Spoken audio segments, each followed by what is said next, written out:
goal kick atau tendangan gawang itu kiper menendang jauh ke depan, ya, bola langsung diarahkan ke gelandang atau striker. Kalau saat ini banyak tim yang melakukan mengawali serangan itu, membangun serangan itu secara terstruktur.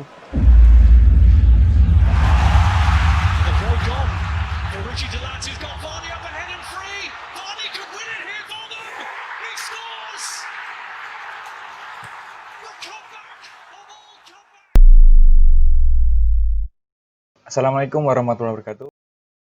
Pada video sebelumnya kita membahas posisi dan peran penting seorang kiper. Untuk video ini kita mengupas posisi selanjutnya, yaitu back atau pemain belakang.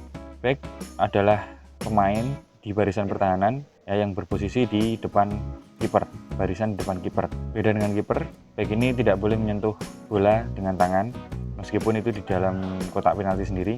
Kalau tersentuh tangan, bola itu akan terjadi pelanggaran. Ya, fungsi utama seorang back adalah menjaga zona pertahanan, menjaga serangan masuk melalui zona mereka. Jadi seorang back itu harus berusaha untuk tidak memberikan ruang pemain lawan melakukan shoot ke kiper, kemudian mengamankan bola dari serangan lawan. Secara formasi, biasanya back dibagi antara back tengah dan back sayap atau back tepi atau back sisi, bisa kanan bisa kiri, tergantung formasi yang dipakai atau yang direncanakan oleh seorang pelatih. Back tengah biasanya berisi 2-3 pemain, kemudian dilengkapi dengan back di sisi kanan dan back di sisi kiri. Ini pilihan seorang pelatih ya.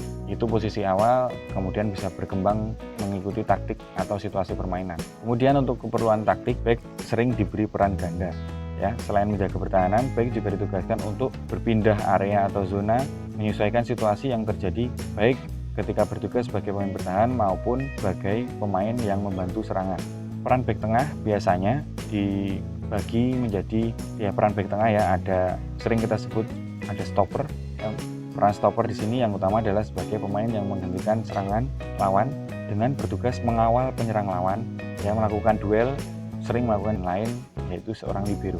Yang kedua, libero diperankan oleh salah satu back tengah, cenderung bermain lebih rendah, jadi posisinya lebih dekat dengan kiper, dan seorang libero ini mempunyai sudut pandang yang lebih luas, wajib berposisi dan memiliki melakukan gerakan tubuh yang dia bisa melihat area sekitar, memilih untuk mempertahankan zona atau area, biasanya tergantung situasi. Jadi dia bisa lebih bebas mengamati pergerakan lawan, kemudian memotong, membuat intercept, kawannya bisa merebut bola dari striker lawan, dia bisa langsung mulai serangan atau mendelay bola. Ya, kemudian peran berikutnya adalah sweeper, berasal dari kata sweep atau sapu, tukang sapu.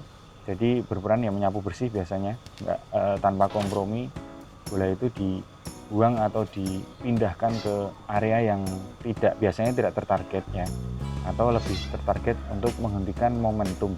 Jadi ketika lawan itu berusaha menyerang, secara mental mereka bersemangat. Nah, ketika bola itu keluar lapangan atau berpindah ke zona yang kosong, biasanya lawan harus berpikir ulang atau menyusun kembali posisi, dan sebagai tim yang bertahan bisa melakukan transisi kembali ke posisi semula, membuat grup kembali.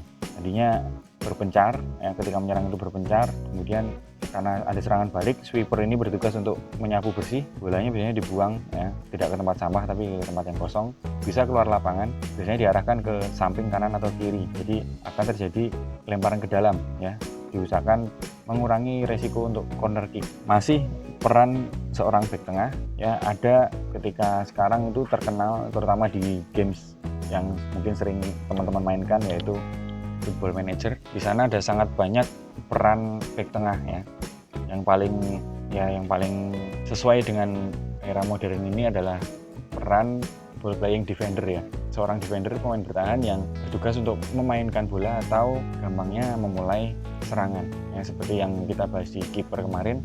Kalau dulu kita sering melihat ketika goal kick atau tendangan gawang itu kiper menendang jauh ke depan bola langsung diarahkan ke gelandang atau striker. Kalau saat ini banyak tim yang melakukan mengawali serangan itu, membangun serangan itu secara terstruktur.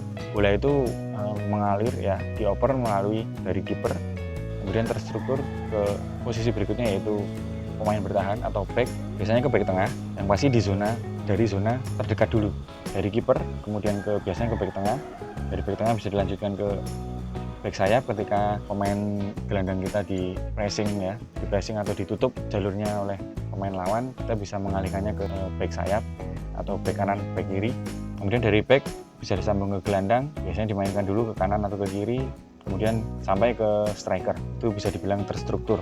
Ya, ball playing defender itu pun perannya juga ada yang sebagai cover ya, atau attacking. Seorang back ada yang berperan sebagai dia mengcover, jadi bertugas untuk atau mengantisipasi ketika temannya itu kehilangan bola. Jadi biasanya ada dua back tengah, salah satunya mempunyai kemampuan dribble, kemudian mempunyai umpan matang, ya, kontrol yang bagus.